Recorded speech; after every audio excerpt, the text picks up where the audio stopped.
Hi, everyone. Welcome to today's Hinckley Forum. My name is William Betterby, and I will be the forum host for today's conversation. The Hinckley Institute of Politics is a nonpartisan institute at the University of Utah. The Hinckley provides an array of transformative experiences for students through internships, forums, and classes. Hinckley forums seek to foster public discourse and civil debate on the most current and pressing issues, bringing in local, national, and international thought leaders. Today's forum is titled Opportunities in Government Oversight with Offices of Inspector General. We are excited to be joined by some great panelists with diverse backgrounds and experiences. First, we have Audrey Ajulas, the Chief Communications Officer in the Office of the Inspector General for the U.S. Department of Transportation. Ms. Ajulas manages the talented and dedicated communications team at the U.S. Department of Transportation, where she has Office of the Inspector General, where she has worked for nearly 14 years. After graduating with a BA in English from Pomona College and an MA in English from Indiana University Bloomington, Audrey first channeled her communication skills into public service as a writer and editor. She is passionate about helping DOT OIG communicate its mission and the results of its important work through clear, concise, and persuasive written and visual materials. We are also joined by Assistant Inspector General Dean Baiza of the Office of Audit Management, Planning, and Workforce Development in the U.S. Treasury Inspector General for Tax Administration. Ms. Baiza is from the Treasury Inspector General for Tax Administration and serves as the, Ms. Baiza spent most of her career conducting performance audits, working her way through the ranks to Audit Director. In her current role, Ms. Baiza oversees the Treasury IG for Tax Administration's agency-wide data service programs, as well as the Office of Audit Workforce Planning, Staff Development, and Quality Assurance programs. Ms. Baiza has a BS in accounting with an emphasis in economics from Northwest Missouri State University in Maryville, Missouri. Next, we have Jonathan Black, Chief Advisor to the Inspector General at the U.S. Department of Energy. In this role, Mr. Black leads the OIG's oversight activities for the Department of Energy's expanded mission programs created by the Infrastructure Investment and Jobs Act, the Inflation Reduction Act, and other new Department of Energy programs. Additionally, Mr. Black leads the agency's strategic planning and performance reporting functions.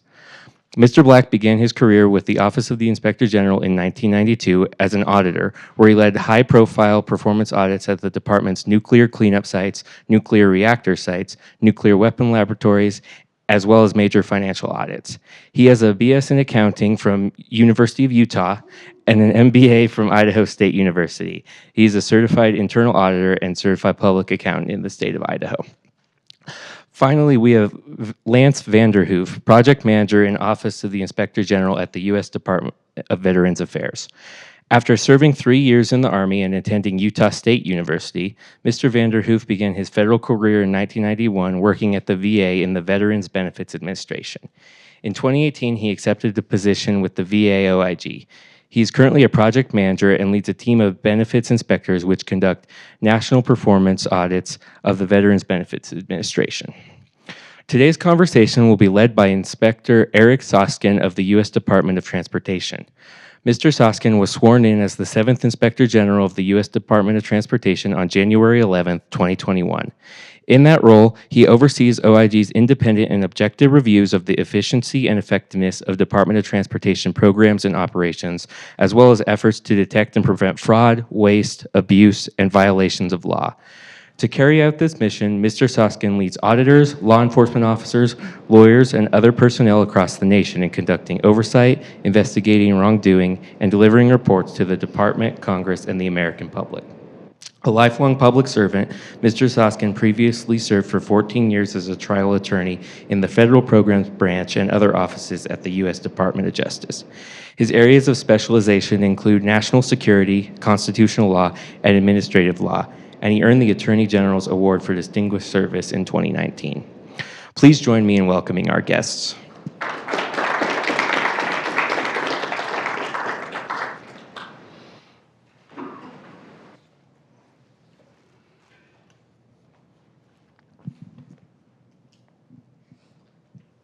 Okay, thank you for the introductions. Let me just get started here by getting a sense of our audience. Who in here, before this program was scheduled, had heard of an Office of Inspector General? Yeah, that's pretty good, about 2/3. Who here thinks they could, if they were asked on a pop quiz, explain what an OIG does in a paragraph or so? Any takers? Okay, one half of a hand. All right, not too bad. Another half of a hand. Okay, you guys are hired. No, that's a good way of setting up why we're here today for this conversation. We all represent different offices of Inspector General, of which there are 74 in the federal government. And we know that students, even from institutions at which we would like to hire, have little to no idea about us or what we do. Y'all probably can figure out that you might want to work for the CIA or the FBI or maybe even the main office of the Department of Energy. But the Department of Energy OIG or the Department of Transportation OIG, as those are more mysteries to many of you. And we know that many young people today, like yourselves, are interested in a meaningful career in which they have ample responsibility from the start, and in which they have an opportunity to have many different experiences in the course of their job. All of those are things that offices of Inspector General do. So, 30 years or so ago, at a vice presidential debate, there was a great American hero who started things off by saying, "Who am I and why am I here?" And that's kind of my role here, is to say, who are we and why are we here? And then I'll hand things off to our panelists for some more specific details.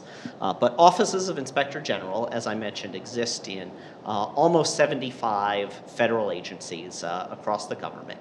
And they are committed to the mission of making the agencies that they serve more efficient, more economical, and more effective, and to combating waste, fraud, and abuse against the government programs of those agencies. To do that, most OIGs have people in a variety of roles. We carry out audits with our auditors. We carry out investigations, in many cases with federal law enforcement officers. We communicate our results to the public and to members of Congress and to the White House with the aid of communications professionals like those that Audrey to my right leads. We have information technology support personnel. We have lawyers. We have, in many cases, our own HR offices, all of which exist in our OIGs to ensure that our offices can operate independently from the agencies to which we provide oversight. That's really important because it's really easy for an agency to ignore or suppress bad news when it comes from someone who reports to the head of the agency. But as an Inspector General, I provide reports to the Secretary of Transportation, but I do not report to him. They can't give us instructions on how to carry out our audits. They cannot interfere with our investigations. And removal, at least of presidentially appointed IGs like myself, comes only from the president, not from the agency head. Something else that makes offices of Inspector General unique is that at times like now, when a presidential transition is underway, the leadership of our offices is not expected to change. Inspectors General are appointed on a nonpartisan basis, and we carry out our responsibilities without reference to partisan politics. Why is that? Because the American people expect good government, efficient and effective government, government without waste, fraud, and abuse, regardless of whether it's Republicans in charge of the federal government or Democrats in charge. Is a continuing mission regardless of the party that is in charge. And we'll hear more about some of the kinds of things that inspector generals do. But I'm sure you all are wondering, hey, like, what gets the call? What makes IG Soskin's phone ring? Well, when Boeing aircraft, 737 Maxes crashed in Ethiopia and Indonesia, and people wanted to know why did they crash, we handled the investigation into not the causation of the crash, but whether there was criminal conduct involved in causing it. And when people then asked, hey, why didn't the Federal Aviation Administration have oversight of Boeing's manufacturing to prevent it from happening, we carried out an audit to understand FAA's oversight and report and make recommendations on how it could be better and prevent such crashes in the future. IGs trace their history to the Continental Army. Before there was a United States, there was an inspector general for George Washington in the Continental Army. We migrated into the federal civilian sector in the 1960s. In 1978, the Inspector General Act codified our role, and many of the IGs have been added since then. So that's a little bit about who we are and what we do, and we're here today to try to make a dent in the lack of knowledge and encourage you to think about careers not only in the federal government but in federal oversight, making the federal government's activities better. Why are we here from multiple OIGs? Because what we do has a lot of commonalities, and it wouldn't be efficient for us to send 74 different people here. You know, maybe one of you is interested in healthcare and might want to work for the HHS OIG, and someone might be interested in housing policy and want to work for the HUD OIG. Well, hopefully by talking about what we do individually, you'll get a sense of the whole, and you can always go to USA Jobs and search for Inspector General, which will catch all of the jobs at all of the OIGs in America, because we all have Inspector General in our title. That's my introductory piece. Now I'm going to let our panel do some of the talking. You heard that I was a lawyer by background, a constitutional lawyer, in fact, which means I always carry around my handy copy of the Constitution. But sometimes it's hard to shut me up. One reason we have the panelists here is because there's no judge to gavel me to a stop, so I have to feel responsible to give them a chance to talk. And my first question to our panelists is going to be, can you tell our audience about a recent audit or investigation or agency activity that had that you worked on and its impact? And we can maybe start at the far end with Jonathan. Okay. Thank you, Eric. So in the Department of Energy, there's a diverse set of mission areas. We build nuclear weapons. We do big science, like I call it big bang science, with particle accelerators and stuff like that. We do a lot of environmental cleanup from the legacy of the nuclear weapons production era. And one of those sites is in about 50 miles south of Moab, Utah. There's a Uranium Mill Tailings Remediation Act site in Monticello, Utah. And one day my phone rang because there was a brewing scandal, and so we had to go look into it. The scandal was there was a yellow cake fabricator. So that's where they enrich the first stage of uranium ore enrichment. They turn the uranium ore into yellow cake, and then it goes on to to more refining down the road.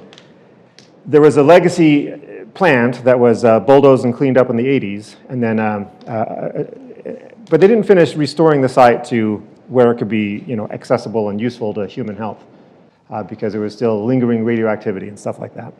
So the city of Monticello, the state of Utah, the EPA, and the Department of Energy got together and came up with a plan. There was like a 140-acre site, and the plan was to put on top of this cleaned up uranium mill site about 4 feet of topsoil. This would be some sort of a shield to keep humans that were to walk on this, some measure of protection from the radionuclides that were still in the fissures in the rocks of the red rock country down there. And so it was a great idea. And then the city of Monticello says, hey, we love it, but we have a better idea. We'll take that and make it into a golf course. So fund us to build a golf course. Then this protective barrier of dirt will have a green, revenue-generating, intact surface to keep the place from eroding. Whenever the rain happens, it erodes a lot down there, so you'd be constantly maintaining this site from erosion if you didn't have a golf course. So the city says, if you have a golf course, then it's going to self-protect itself, right? Everybody loved the idea. So the DOE wrote a big fat check, $7.5 million or so. The EPA signed off, the state signed off, and we gave the city action authority for making this happen. The city hired a world-renowned golf course architect from Scottsdale, Arizona, who came up and he says, oh, that's a lovely site. I see the vision. We can do that. But a better site is across the street. Why don't we build it there? That's an even better site.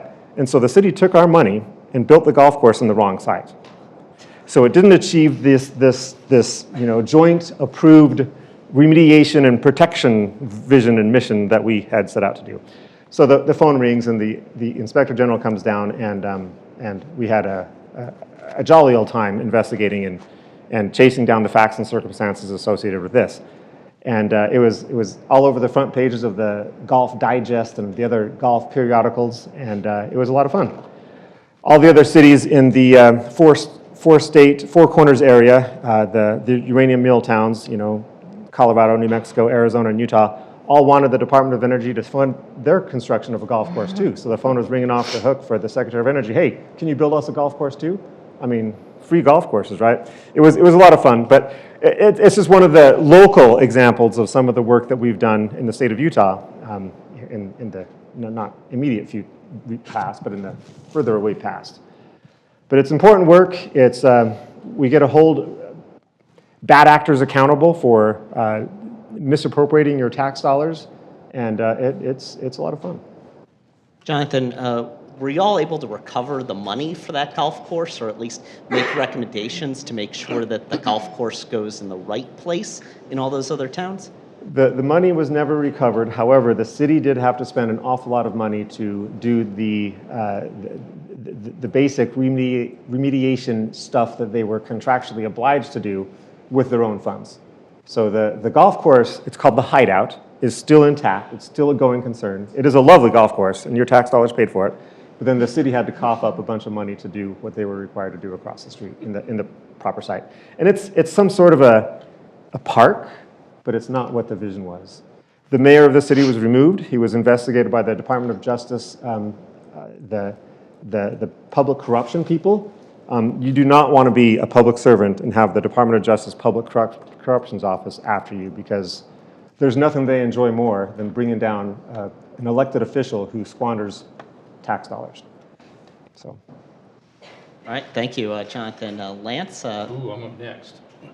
So I was up Utah State on Wednesday, and I wasn't ready for this question, so I actually printed out a report to give a few more numbers. But I guess one of the things, first I want to say, if you leave here and think, I don't know what these guys do, you can always go to any OIG site and take a look at the reports we put out. They're all on the website, so you can look and see what we do.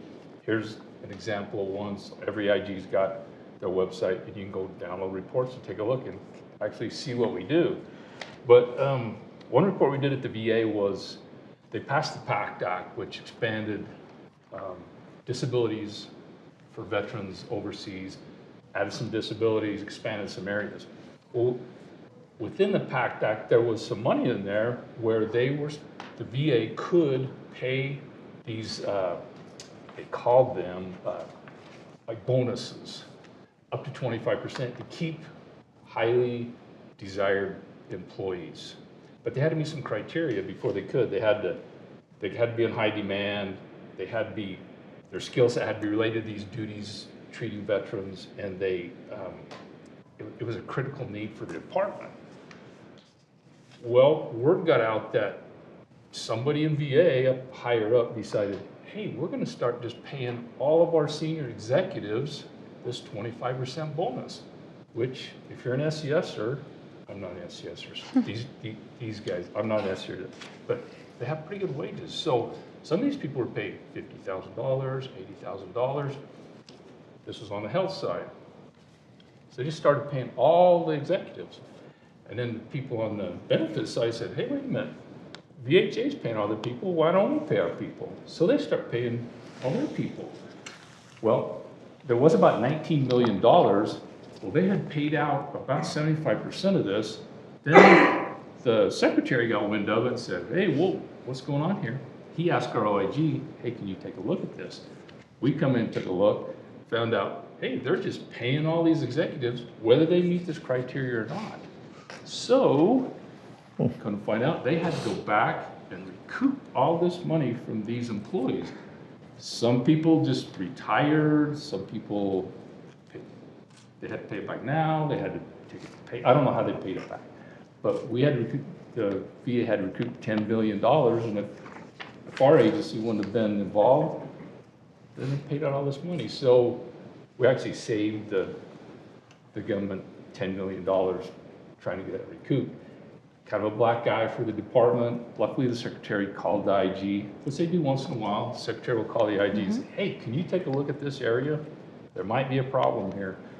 And so this is one area that we come in and looked and saved a bunch of money. I think in IGs, I looked at our semi-annual report to Congress. For every dollar they spend on the IGs, I think we're getting back $44. So that's how we justify.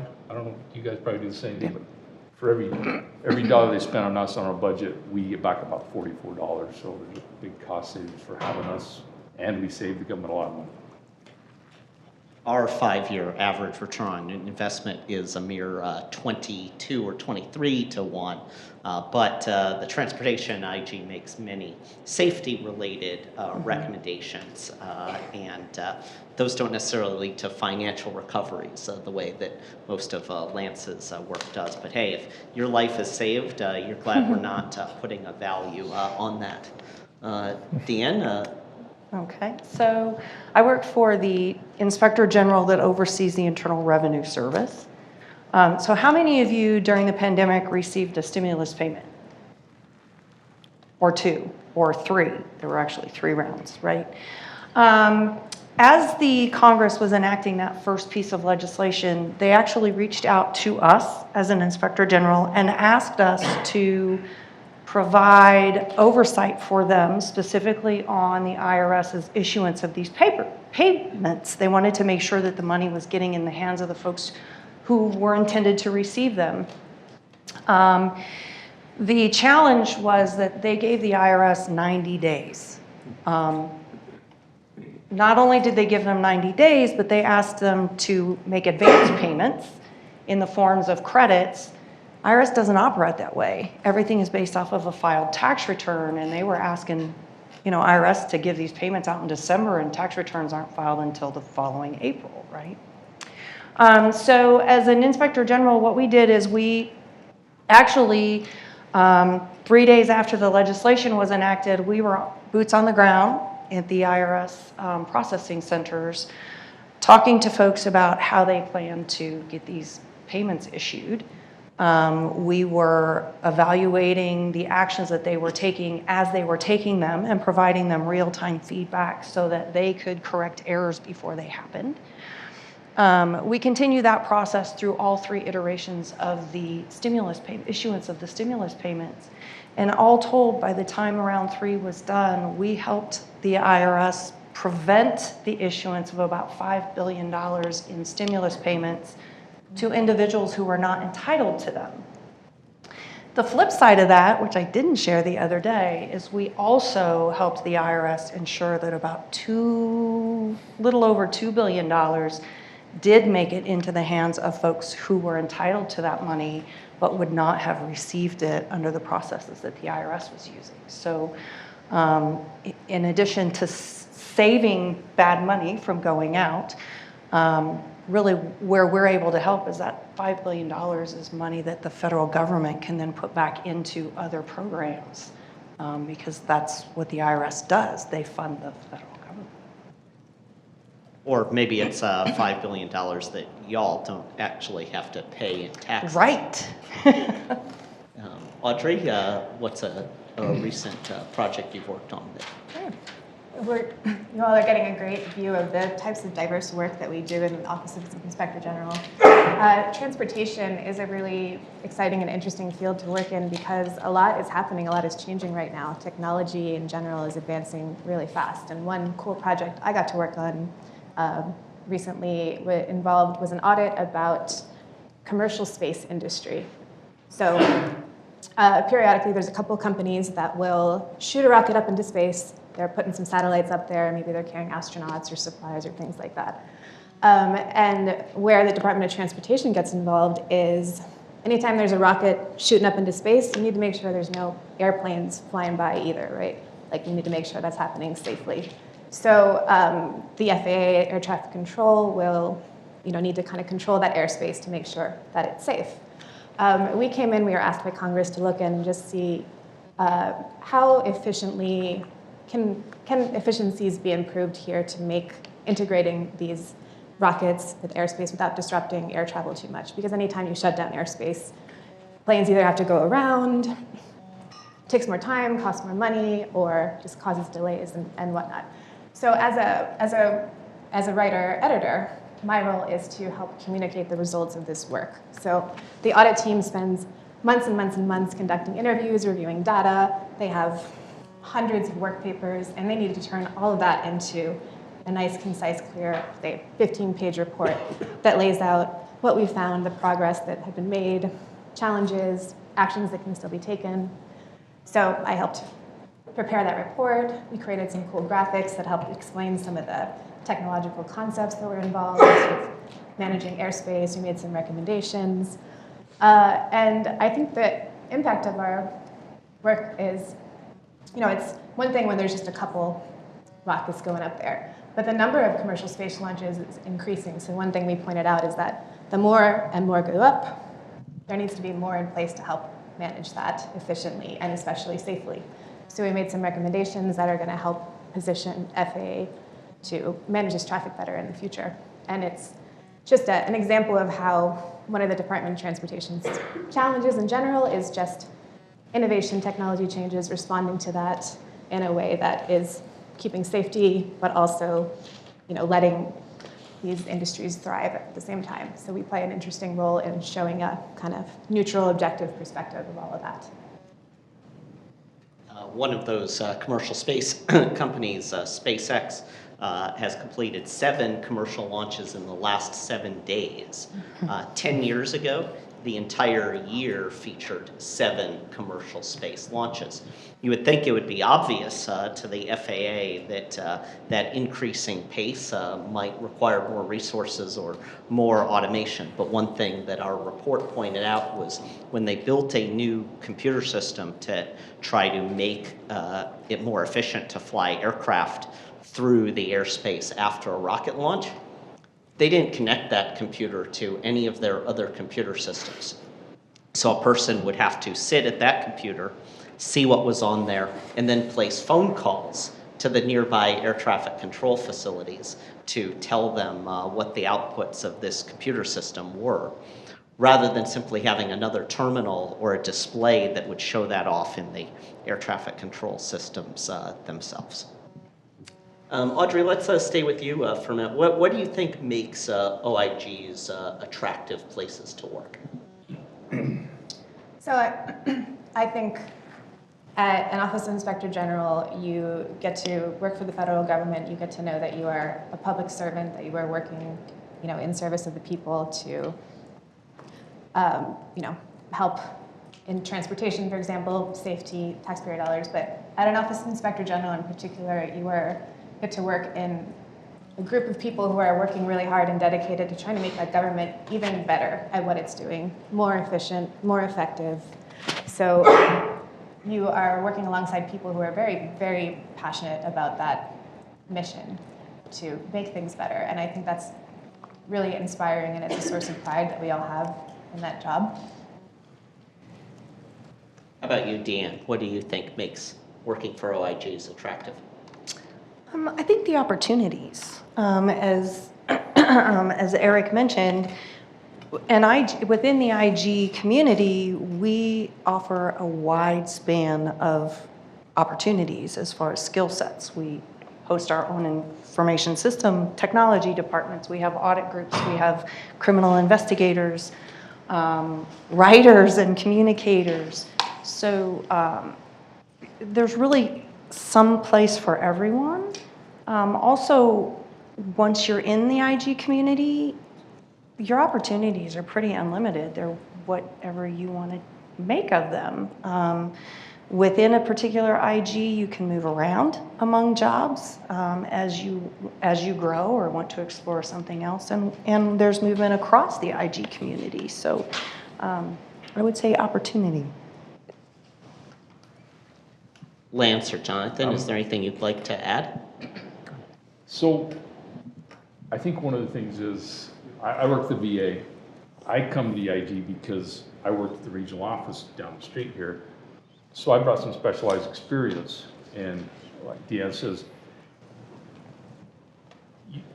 you can get in the IG. There's healthcare, there's law enforcement, there's data, there's writers, there's statisticians, there's all kinds of areas you can go into. Once you're in there, you can go. I could probably go to Eric's DOT and probably step in as an auditor because I have that auditor experience now. So you can go to any IG.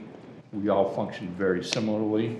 On a personal level, I get to travel the country, go and doing site visits. I travel on Monday, go to DC for a week, travel.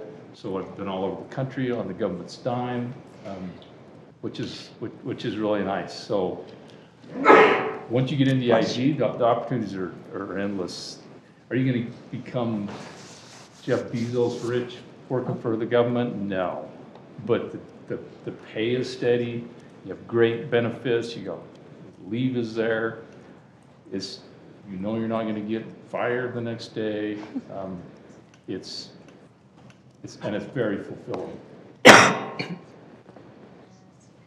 Have we got You know, I'll just add that I do enjoy a good scandal once in a while, and gosh, nothing keeps you motivated and excited to show up to work than the opportunity to chase down some scandal, and it's a lot of fun.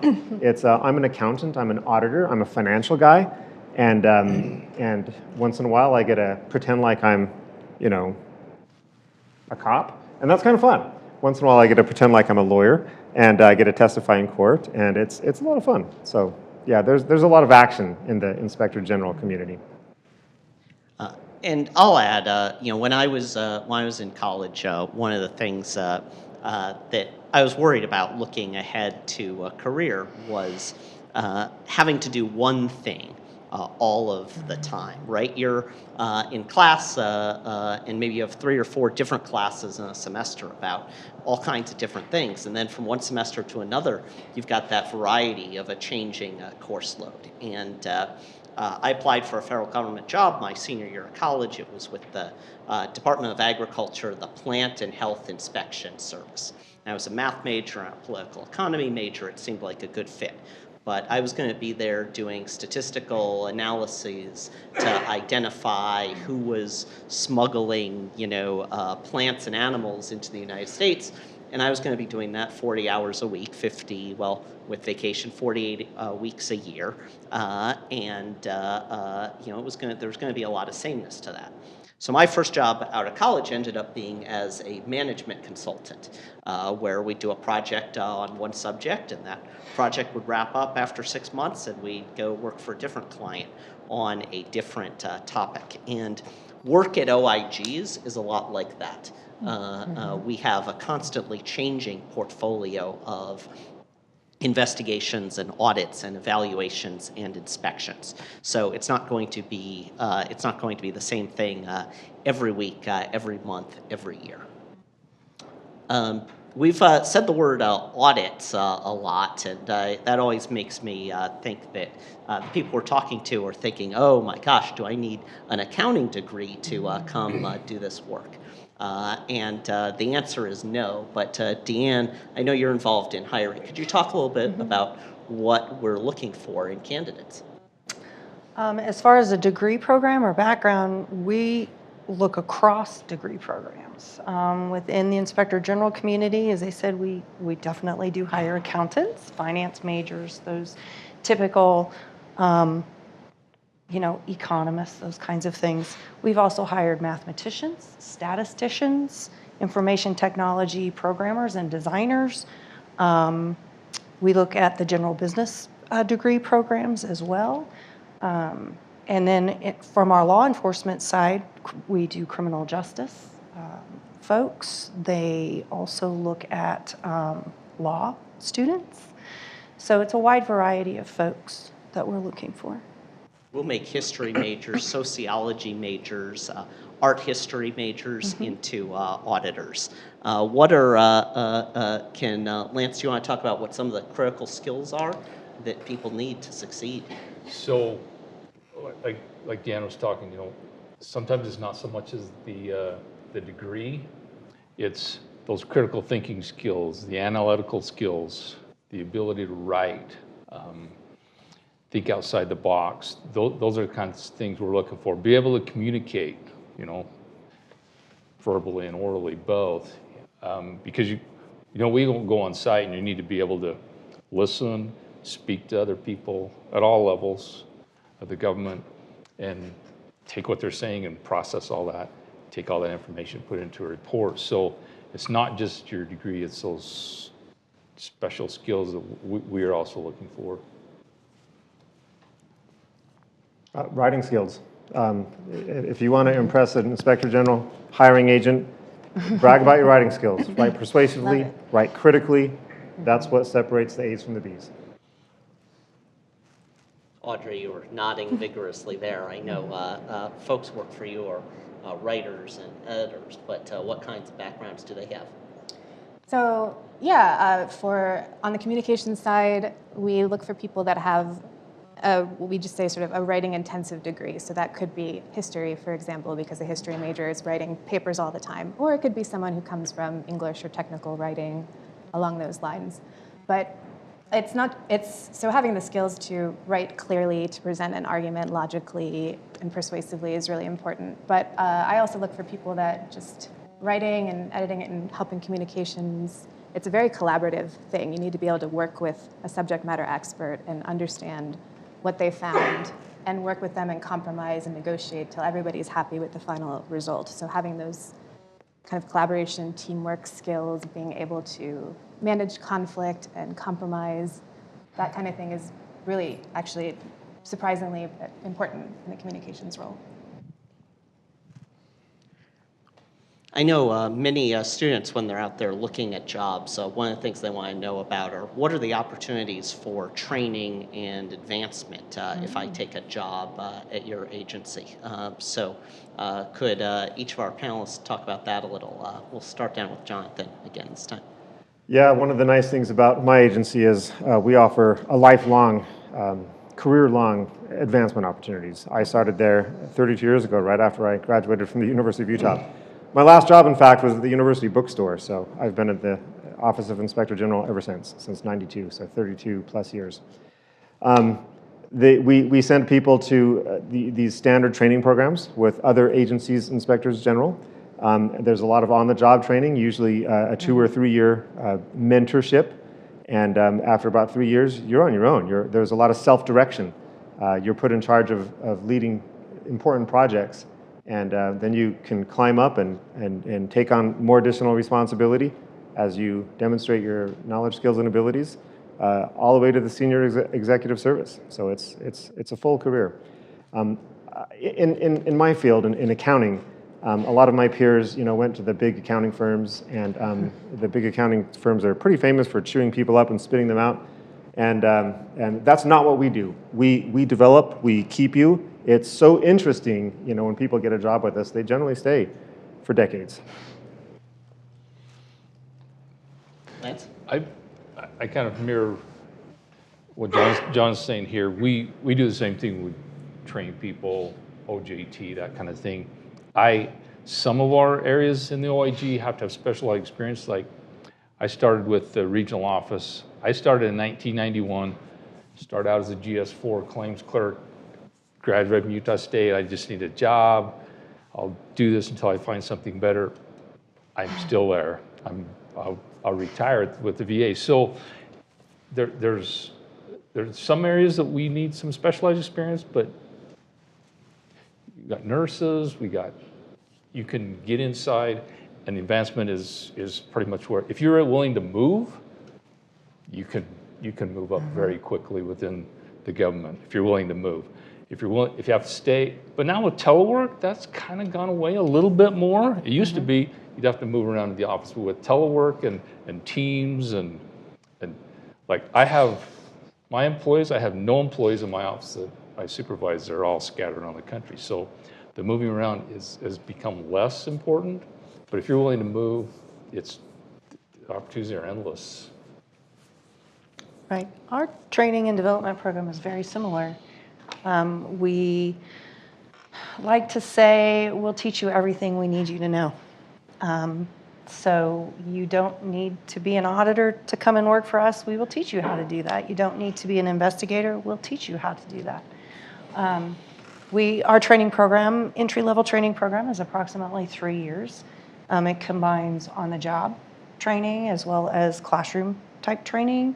Every employee is assigned an individual coach or mentor, so you always have someone throughout your career that you can reach out to help you.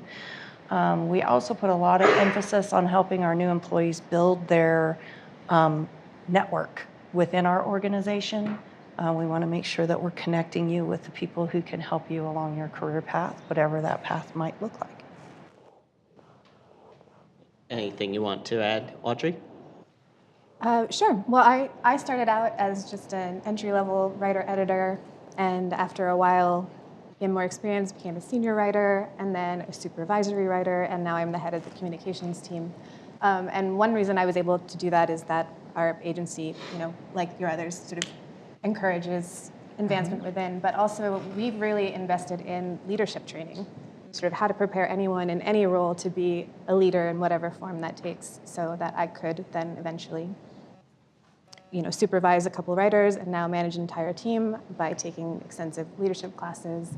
And we also have training opportunities to expand our skills and interest areas in ways that will benefit the work that we do. So for example, on the communications team, we all recently have been taking some classes related to AI and how that might impact our work within the confines of our jobs. So we always want to learn and grow and see how the industry is growing and respond to that as well.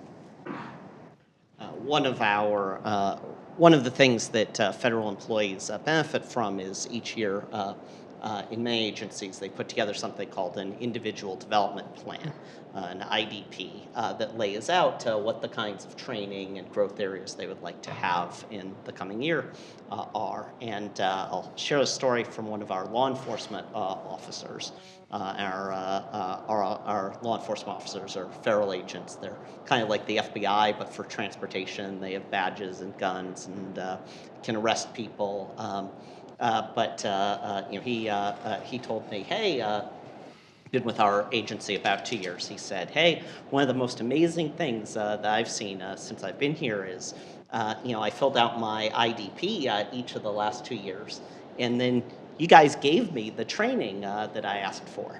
He said, I was with the Department of Homeland Security and the Secret Service before this, and everyone just treated that like, oh, we'll get you the training if you want. But I think most OIGs, they treat it like, oh, that's really nice that you asked for this training, but we'll give you training if it's convenient to us. But I think most OIGs are really committed to helping people develop in the course of their careers. I want to open the floor up to questions, but one more thing occurs to me before we get to the floor, and that's that a lot of people think that going to work for the federal government means they have to move to far-off Washington, D.C. And so, I personally, I'm the Inspector General. I'm working at Department of Transportation headquarters in Washington, but none of our other panelists are. So could you guys address the DC issue for just a sec? Sure, I'll start. I live in Idaho Falls, Idaho. I've made a long career of successfully avoiding going to Washington, D.C. The traffic is awful. The housing costs are incredible. I like the West, and I've made a career in the Department of Energy's western sites, and I've lived in Washington State and Idaho, but I keep on going back to Idaho. And yeah, you can go all the way up without having to move to Washington, D.C. The opportunities are endless. In the Department of Energy anyway, because most of our operations are in the western states. So, The VA is the same way. I live in Sugar House right now. Been with the VA for 30-some years. Until you get way up in the organization, I mean, way up, you can just stay here. You can stay in Utah. You can go somewhere else. The VA's got offices all over the country. How the new administration returned to work all the time, I'm not sure how that's gonna, because there's a big, I hear rumors of everybody's gonna come back to the office, telework's going away. I don't know what's gonna happen with that, but you do not have to go to DC, but you can go to DC if you want to. If you want to go to DC, you can go to DC. It's a great place to visit. I wouldn't want to live there either. It's just a great place to visit. If you work for the IG, you'll be able to go to DC multiple times. But you can go, you can stay in one place with Teams and telework. No, we do most of our meetings by Teams now. So That's the Microsoft version of Zoom, in case that's not the system used here. I see people nodding, so they know it. So I am in Kansas City, Missouri. I've spent most of my career moving around in the Midwest. I have never been stationed in our DC office. In the Inspector General for Tax Administration, actually the overwhelming portion of our staff is out of the DC area. It's just a smaller contingent that stays, including a lot of our executives are located outside of the DC area. So there are lots of opportunities to put down roots in other places. Audrey? Transportation, OIG, like the others, we have offices all around the country. We have bigger audit offices in Fort Worth, Texas, in Atlanta, and we also have a handful of remote employees, of which I am one. So I started out my career in Washington, D.C., but about 5 years ago now, I became a remote employee. I now live in Long Beach, California, and I come to D.C. headquarters regularly to connect with people, to have meetings and whatnot, but the role and with the technology that we have available, it's really quite conducive to remote work, and I'm really grateful for that opportunity. So let me throw it out to the audience. What questions can we answer for you? Okay, please raise your hand if you have a question. I'll bring the mic over to you. Okay.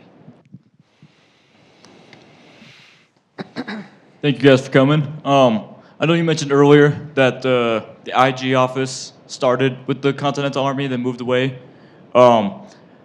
Is it still present in the military? Like, is there an IG office in the Army? If I'm not mistaken, I met a National Guard one, but I maybe misheard what he said. But if so, what do you guys do with them? Yeah, so that's a great question. Each of the armed services does still have an IG. Their work is a little bit different than ours. It relates more closely to kind of the historically what military IGs did in terms of making sure, doing inspections, making sure that drill is in the proper order. I think they'll even check on they'll even check on things like making sure that the people who are confirming your shoes are shined and the sheets on the mattresses are tight, that they are doing their job. But at the civilian level, there are also investigations offices associated with the armed services that are closer to what our law enforcement officers do. Our agency, our OIG, has a lot of people who started their career with the OSI, the Office of Special Investigations in the Air Force. And then the Department of Defense has a civilian Office of Inspector General that we do work with, and VA OIG probably does work with them as well. But they carry out audits and inspections, evaluations, and investigations just like the rest of us. I was recently down at one of the components of DOT is the Maritime Administration. And last week I was down visiting two of the Ready Reserve Fleet ships that are in New Orleans. And those are ships that are maintained by the Department of Transportation for use by the Department of Defense. And in the past, we have actually done some joint work with the DoD OIG in terms of how those ships are managed, maintained, and made ready if the United States ever needs them for a war.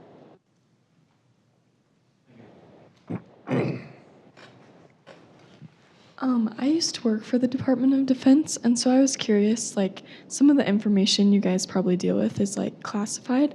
And with your experience with the national security side of things, does that ever conflict with, like, your duty to tell the public, or how does that kind of work? That's a good question. Jonathan's got his hand up. Very good question. So the Department of Energy builds nuclear weapons. We do a lot of classified stuff that are tangential to nonproliferation and other things like that.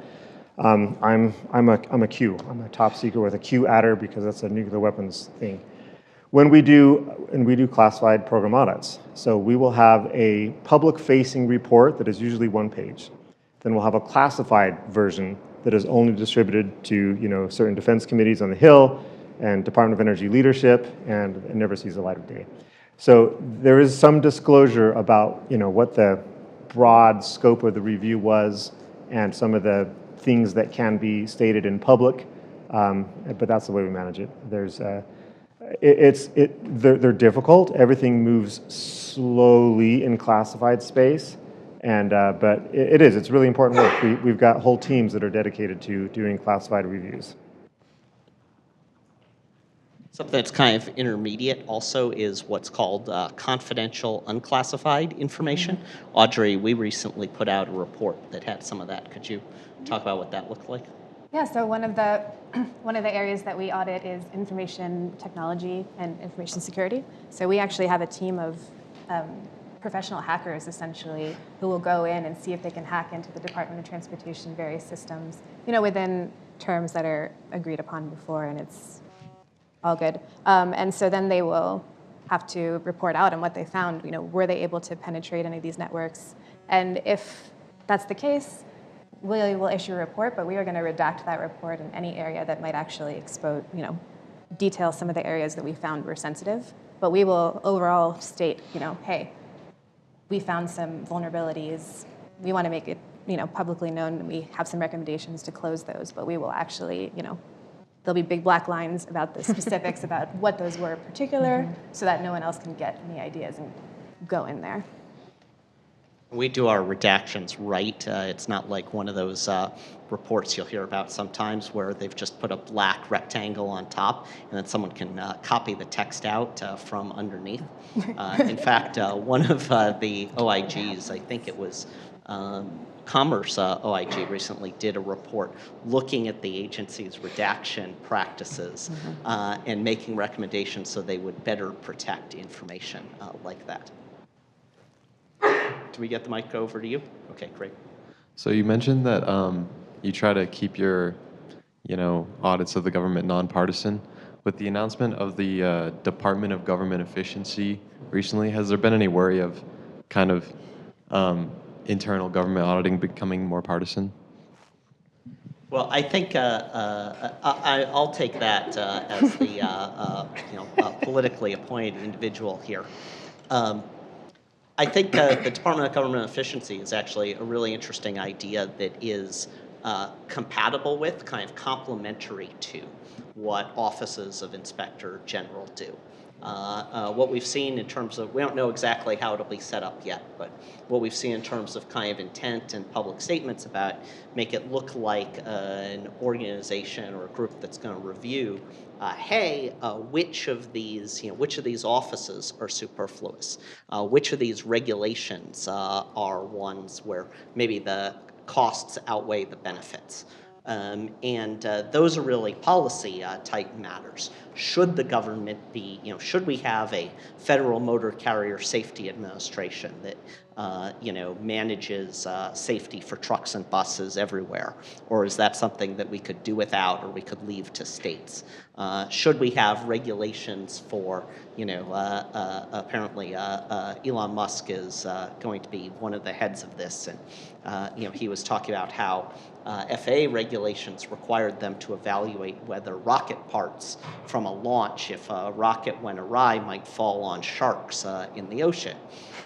And so, right, there's a good question is, should that be something that's encompassed in regulations or not? And typically our OIGs, what we look at is we take as a given. These are the things Congress has decided that the government is going to do. These are the regulations that the agency has adopted to carry out its responsibilities. How can we make them work better? How can we evaluate them on objective standards, not should they exist or should they not exist? So it's very rare. It's not unheard of, but it's very rare even to see a recommendation from an IG that says something like, Congress hasn't funded this office sufficiently. There's a need for more resources here. We occasionally, you'll see that, but that's a really egregious situation. We generally start with the assumption that the amount of funding even is more or less a fixed pot. Is the agency using that funding in an efficient way? Any other questions?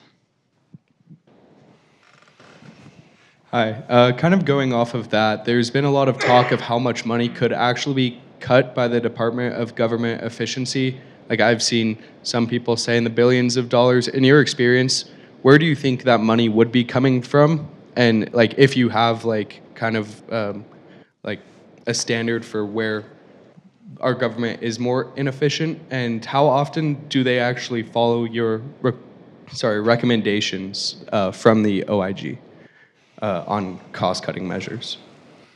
So I think it's probably beyond the scope of what we can talk about to say here's what the Department of Government Efficiency is going to do or how effective it's going to be, given that it doesn't exist yet. But we could definitely talk about the second part of the question, which is getting the agency to agree to and follow recommendations.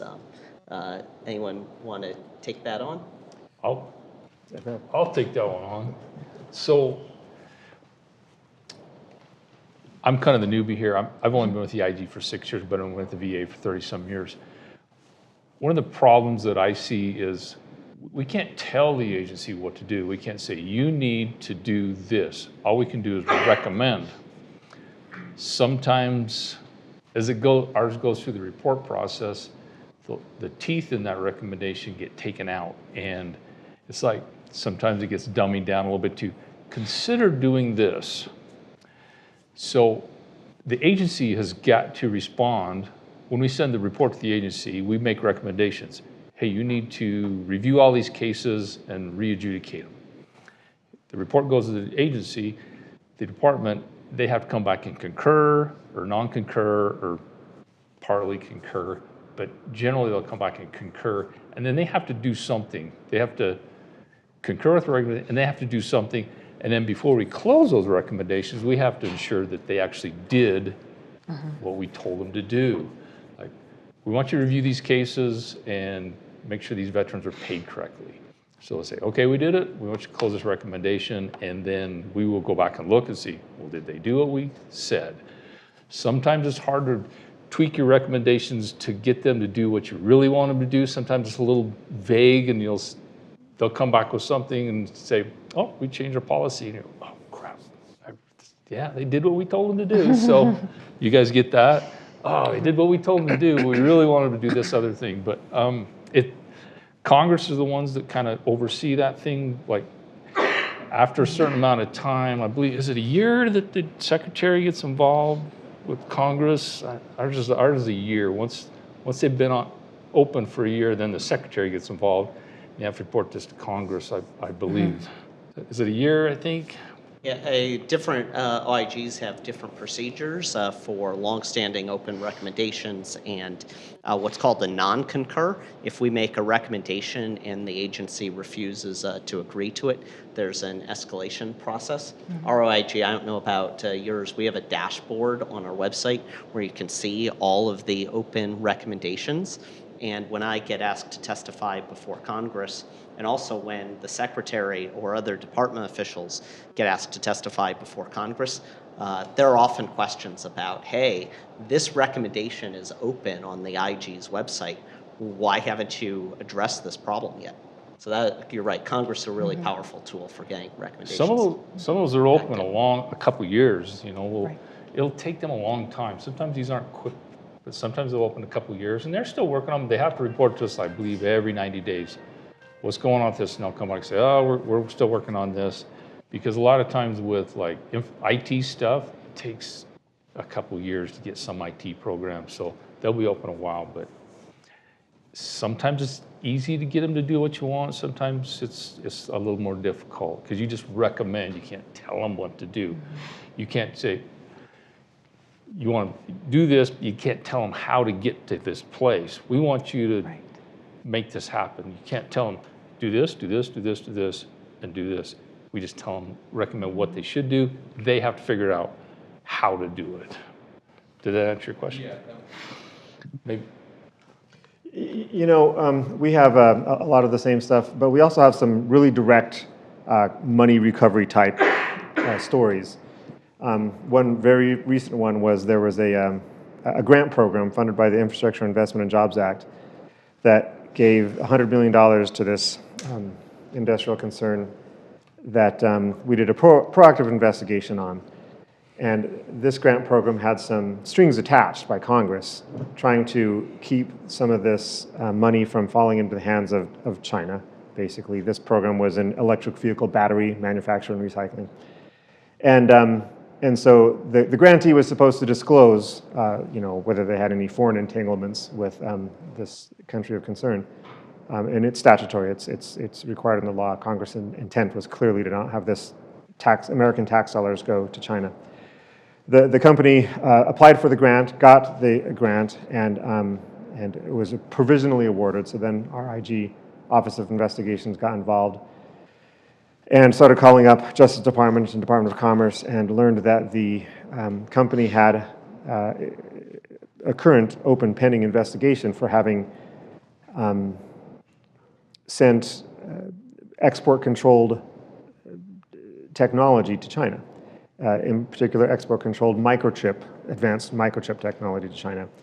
And so our agents read in the program on these facts and circumstances, and the department clawed this money back. So we saved $100 million from going into sketchy pockets right there. And so we have a lot of stories like that. It's you know, nobody went to jail. It was proactive. They didn't actually spend a dime. It was, you know, we caught it as it was in progress, but it was a big success, and everybody goes to bed feeling pretty proud about that. So. Okay, that's gonna be all of our time we have today, but everyone please join me in thanking our guests. Thank you all for coming. Have a great day. Well, let me leave you with one thought, which is if any of this sounds appealing to you, look us all up on our websites or search for IG Jobs by searching Inspector General on USA Jobs. Thank you.